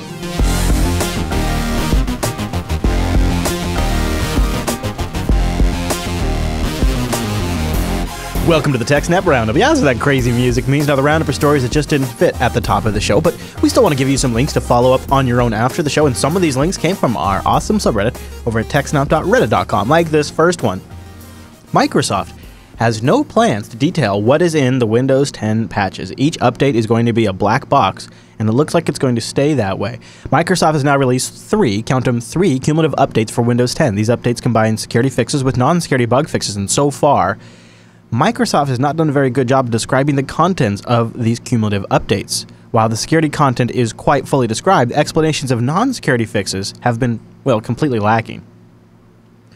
Alan, I'm kind of curious. Apple is also notoriously bad for this. Yeah, I was just thinking Microsoft's becoming Apple. We kind of liked the fact that each one had, here's the vulnerabilities, here's the CVE numbers, here's the credit to the people that reported it. Yeah, that one's really important. It's not just for the consumer's consumption, but it's also for the community at large's consumption. Yep. I think it's important. Although, this is in particular is for the updates where for end users they're not optional. Microsoft forces them on you. And maybe Microsoft is afraid that people are just going to people avoid optional updates or they avoid non-critical security updates, so they just don't want to give them info. But if the updates are installed either way, I guess it doesn't matter if you know what they are. But it would be nice to know what they are, or especially in enterprise. This patch fixes this vulnerability. Do I have that patch already or not? Yeah. Kind of thing. Yeah. Yep. All right, you have something from our friends over at EasyDNS for our next story in the roundup. So they break down a bunch of the FUD and talk about how DNSSEC actually works and why it's important. Specifically, they cite a bunch of articles that raise questions about DNSSEC or spread FUD, including DNSSEC is a government-controlled PKI. Ooh, nice one. Because the keys that set whether the DNS is signed by are at the registrar for all the country-level, top-level domains. That would mean the government of that country has it. Well, not necessarily. Obviously in Canada, CIRA is a kind of non-governmental, but they cite the example of I think 5 years ago, Muammar Gaddafi would have controlled the keys for Bitly. Because it's .ly, right? But it's like, well, actually, DNSSEC would have just meant it would have been obvious if they did start tampering with the DNS, right? Because the other thing is that, with Dane or whatever, we use DNSSEC and publish the keys as a DNS record instead of having to get a certificate. If you're the government of a country and you control the TLD, you can just change the name server records at the registrar to intercept the email or create the CNAME or text record or whatever required to verify ownership and get issued an SSL certificate anyway. We've seen that, actually. So, so it doesn't matter so much. And so DNSSEC isn't any worse because of that. But the difference is that DNSSEC would make it obvious when it happened because, it has the cryptographic signatures. And also, your resolver would start rejecting stuff. They'll say DNSSEC doesn't protect against man-in-the-middle attacks. It's like, it depends a little bit on that, because if they come in the middle of your connection to the registrar to get which key to check could possibly be a problem, but they talk about how that doesn't actually work like that. Or people saying there's a better alternative to DNSSEC. It's show me, because there's not. DNS curve has some issues and key pinning is not going to scale, and etc. And they talk about, DANE versus certificate authorities, DNSSEC bloats record sizes. Well, bandwidth is cheap nowadays. It's not making the records that much bigger to have a signature. And, the trade-off is, Yeah. They say DNSSEC has cryptographic weaknesses. It's like, well, actually, not so much. Just make sure you use strong enough keys. The whole point of this is that we made the keys so they can be changeable size. Or, maybe we just switch to ED25519, which in our interview with a developer from OpenSSH, they explained that one of the main advantages to ED25519 for coming up with keys is that it's provides better protection against weak random number generators. So if you had like that, you remember that Debian problem with SSH? Mm-hmm. Yeah. If the same thing happened but with ED25519 keys, the keys would still be a lot stronger than the RSA ones ended up being, or DSA, or whatever the Debian SSH problem was. But they also talk about, DNS-based authentication is architecturally unsound. It's like, well, we've been using it for 20 years and it's worked out pretty good. And then people saying DNSSEC is unnecessary because of all the secure crypto on the internet. It's like, well, if we've learned anything is that we can't count on most of that, and that defense in depth is better. Mm-hmm. So anyway, if That's you've ever wondered rational a bunch reply, about, it seems. Yeah. So if you, they say Bank of America shouldn't rely on security through obscurity for access control, which is a great one. The important thing is that if you're interested in DNSSEC, you can read over this and see basically the arguments on both sides for each of the items. And basically the point is that DNSSEC is the best thing we have, and it works. If you actually need to set up DNSSEC, I recommend Michael W. Lucas's book, DNSSEC Mastery. Perfect. All right. But it really does cover everything you need to know to set it up. This next story, it just rubs me the wrong way. Researchers catch AT&T injecting ads on free Wi-Fi hotspots.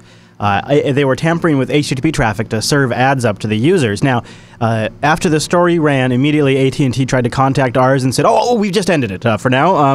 We trialed an advertising program for a limited time in 2 airports, Dulles and Reagan National, and the trial has ended. This is according to a spokesperson talking to ARDS. They say the trial was part of an ongoing effort to explore alternate ways to deliver free Wi-Fi service that is safe, secure, and fast. Well, if you want it to be safe and secure, stop tampering with it. Mm-hmm. Yeah. It's what they're trying to. What they didn't say. We're trying to figure out how we can make money off free Wi-Fi. That's exactly it. That is exactly it.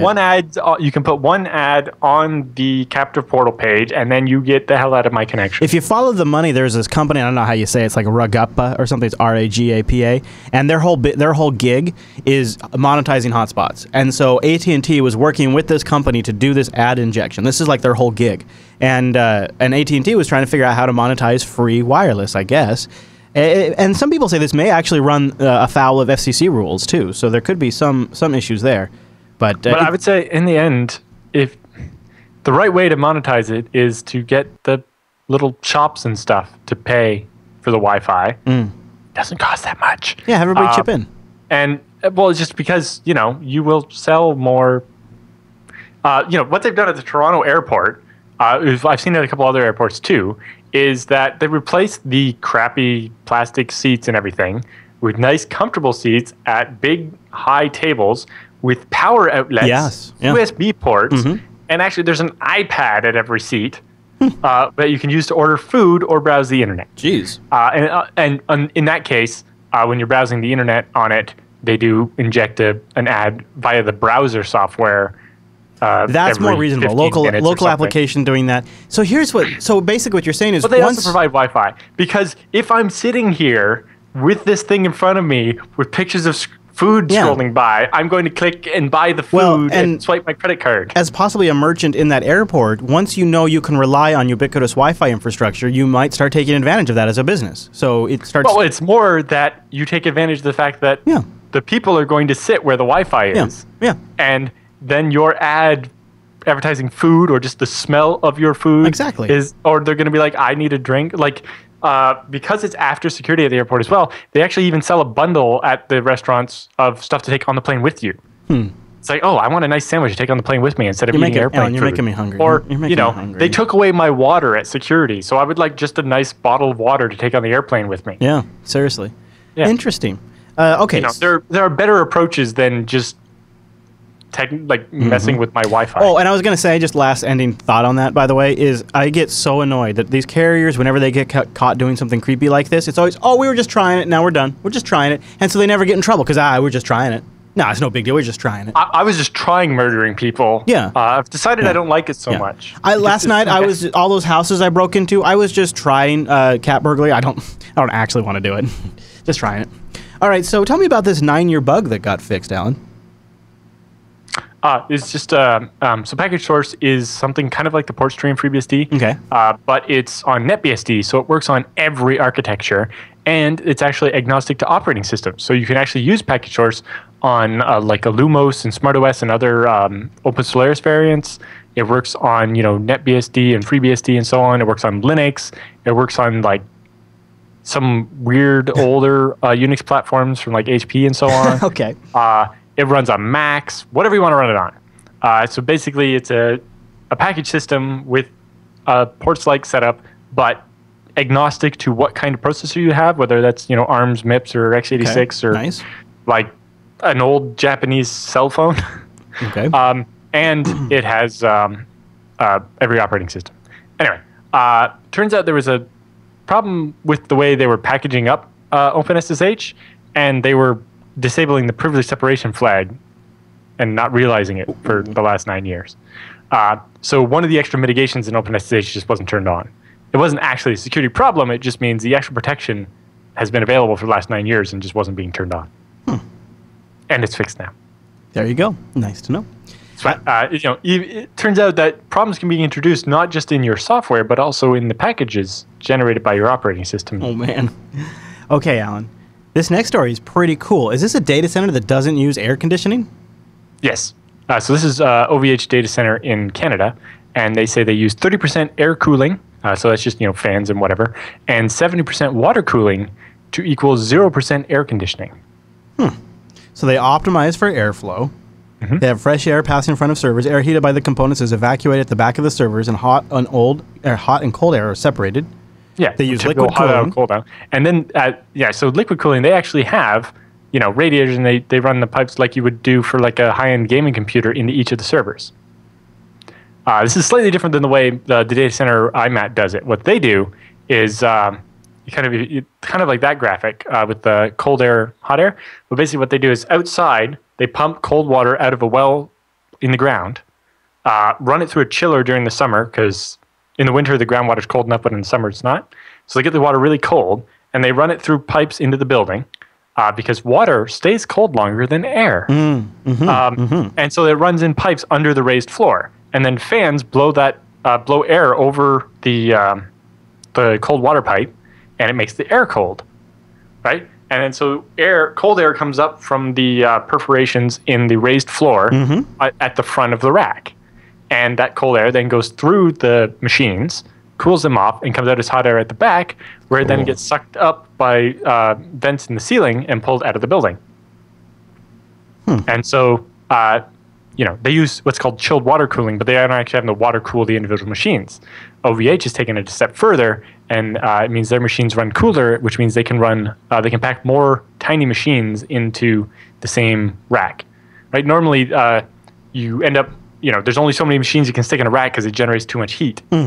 Especially when you're using a bunch of 1U machines where the fans can't be as efficient on like a 2 or 4U. And so they solve that problem with water cooling. And they color the thing so you can tell which water's cold and which water's hot. Yeah, they actually look like they have a pretty cool facility. They have several very cool facilities, actually. Yeah, and they do them in pods. And you can basically see over the years, they've actually scaled down their power utilization by 33%. That's really cool. Neat, Alan. Good find. Nice find, sir. Nice find. All right. So some people might be interested in seeing. GitHub's having a bad time. GitHub is being attacked again as Chinese developers are forced by the police to pull their code. GitHub's tool to circumvent the Great Firewall is being targeted by the Chinese law enforcement. We've actually been covering this on and off for how long now, Alan? Well, there was a denial of service attack a while ago. Yeah. But then there was another one just this week. Yes. Yeah, but this is sort of, it seems like maybe all is connected to me. Like, it's, yeah. Yes, and ours also suspects it's all likely connected as well. So last time what they did was injected in the people that were behind the Great Firewall of China would make a couple of files get loaded on like everybody that went to the Chinese search engine. The page would include a bunch of JavaScript files from GitHub, and it basically made every machine behind the Great Firewall of China be part of a bot in the denial of service. Right. That's awful. And then in this one, it was done differently. Apparently, something with SOCKS 5 proxies and stuff. Ours has all the details, but you might have noticed GitHub being a bit spotty the other day, and that's why. That was why. I can't. And, it's an interesting thing to consider that lots of companies actually depend on their GitHub for everything. Luckily, with the nature of Git, you can do quite a bit while GitHub is offline. Yeah.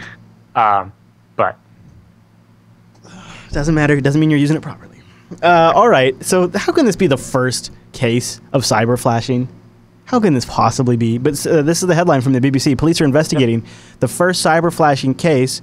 That's right. The victim received 2 pictures of an unknown man's penis on her cell phone via AirDrop. Wow. So iOS has this AirDrop thing where basically you turn it on and you can either set it to like people I know or anybody. It's your contacts or anyone. Yeah. And by default, by the way, it's contacts only. Or even off all the way. Isn't it? Yes. Anyway. But when you turn it on by default, it's contacts only. Yeah. But, if somebody you just met at a meeting or something and they want to send you a file, you set it to anyone and they send you a file. You forget to turn it back to contacts or off, and then you get on the train, and then your phone vibrates, you pull it out, and there's a penis.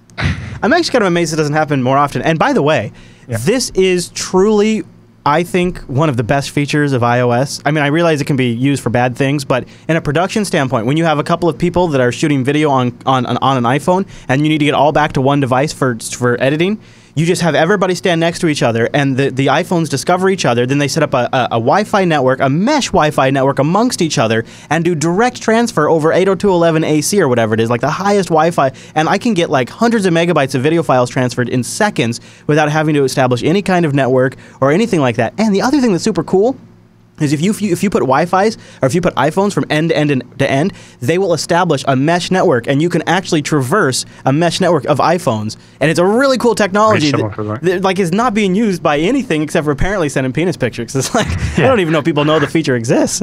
Well, I remember using the bump feature on Android quite a long time ago, where we used the NFC rather than Wi-Fi. Right. So it wasn't as strong. Well, like you actually just like physically clap 2 phones together. So how are they on transfer like your business card to the other person's phone? But how are they possibly on the same network when they're driving down the road? Because you have to be on the same network at first to make the connection. Like you have to be on the same LAN to make that connection. No, I think it's just they find each other over Bluetooth? Wi-Fi. Oh, maybe. I think it's Wi-Fi. I thought it was I thought it was packet discovery over the Wi-Fi. Maybe, I don't know. I think it's just packet discovery of anybody who's out there near you. Okay. But yes, apparently there's also instances where people driving down the highway, if you're in the passenger seat just goofing around and all of a sudden, oh, so-and-so is coming rain. Just like, well, penis pic. You know what? Guess I don't get the fun in that. But Alan, you know what's happened to us, and this is becoming more and more common. Is there's a stretch of freeway that I'm driving down these days that has an Amtrak that runs along it. And once you've ridden the Amtrak once, you get on the Amtrak Wi-Fi, and we're sitting here driving down the road, and our phones are now connecting to the train's Wi-Fi that's riding across. So I'm sitting here driving, and all of a sudden I notice my connection stops to my stream, and I'm like, what? And I look at it, I'm on Wi-Fi, and I look at the Wi-Fi network, and I'm on Amtrak, and I look over, there's an Amtrak train, and I'm sitting here driving along the freeway, and I'm like, wow, okay. So I can see how, like, everybody, if anybody else in that stretch of freeway with me had also been on the Amtrak, all of a sudden we're on the same Wi-Fi network. Yep. While we're on the road. Yep. That's pretty crazy. I feel like that probably screws with your streaming, because then you get the captive portal or something to accept the Amtrak. I won't look at porn while I'm on the train, because that will just gross out the person sitting beside me. Yeah. And then it breaks your streaming. It's like, it kind of seems like the phone should be like, I see this Wi-Fi, but I'm not going to use it until you log in. I will tell you, hey, you should log in. But that'd be nice. Yeah. Hey, it'd be great when we have multipath TCP too. This next roundup link here from Apple is actually a security update that has more detail than a Windows 10 update. Look at this thing. Yes. Well, so maybe Windows will eventually publish these, at least on like their TechNet or whatever, for the enterprises that are using Windows 10. So. I gotta imagine it happens for everybody. Yeah. But we do have some OS 10 Yosemite updates for 10.10.5, and They include updates for Apache and Apache Mod PHP, Apple ID login, Apple Graphics Control. This is a major update. The Bluetooth stack is getting an update. Holy smokes! Whole CloudKit, everything is basically getting an update. Cortex. Yeah, and importantly, they have the CVE numbers for everything. And yeah, look at them documenting all this. And a couple times you see they have the name of the researcher who found it. Look at that, the Yahoo pen test. Yeah, look at that. That's really the important part. This is essentially part of the social contract for security research. We're actually seeing Apple step up a little bit. That's good. Now, here's the crazy thing. This is basically everything in the operating system. Every single thing in the operating system in this update is getting a fix. This is a huge update. This, if you run Yosemite, you must install this update. I'm going to go get this update for you. It's version 10.10.5. Get that if you're on Yosemite. Everything from the core components of the operating system, everything. Also, supposedly some mitigations for Thunderstrike are in this update. Yeah, importantly, this is probably the end of the embargo on all these. So we'll see news about a lot of these CVEs coming out soon as the researchers can now publish their information.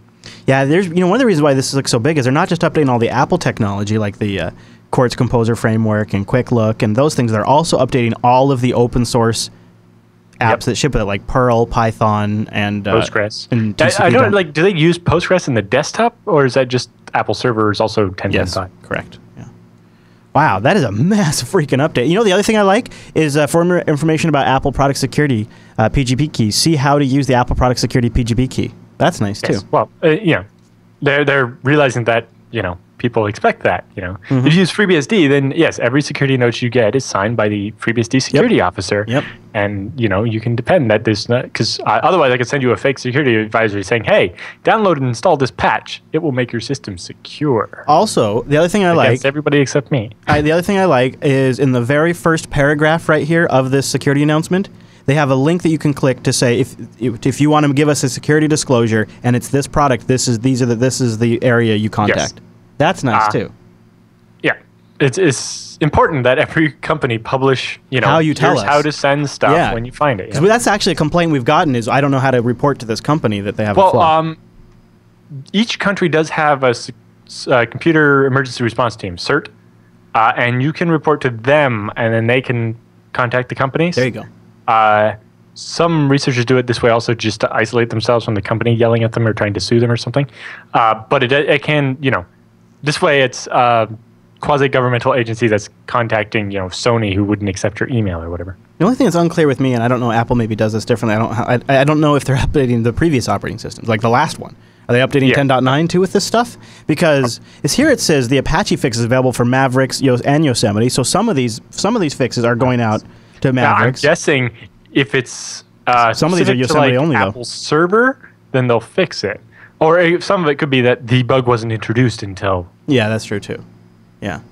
Yeah, but like here's one, there's a Bluetooth fix. They're only making available for Yosemite. A malicious application may be able to determine kernel memory layout. Now that could be something that's only in Yosemite or that could be in Mavericks. I don't know. Yep. I just feel a little uneasy about that. I don't quite. They could have done a better job. I feel like they still need to spell out what their patch policy is for previous OSs, and maybe if somebody knows, they could submit that to the subreddit because I would like to see it. In fact, speaking of the subreddit, techsnap.reddit.com is where you can go to submit stories for our roundup, community feedback, discussion pieces, anything you think maybe we should be talking about. Put it in there. That's where we take the temperature of the community to see what you guys want us to talk about. We also want your questions. TechSNAP@jupiterbroadcasting.com, or just click that contact link and then just choose TechSNAP from the dropdown. And Mr. Jude, we will be live next week, but we're going to be early. We're going to be at 11 a.m. Pacific time, which is what? Your time, and etc. That'll be the... What time are we starting? I think we're starting 11 a.m. JB time. Yes. So sorry, I thought you said 11:30. That's why I was confused. So that's 2 p.m. Eastern, which is...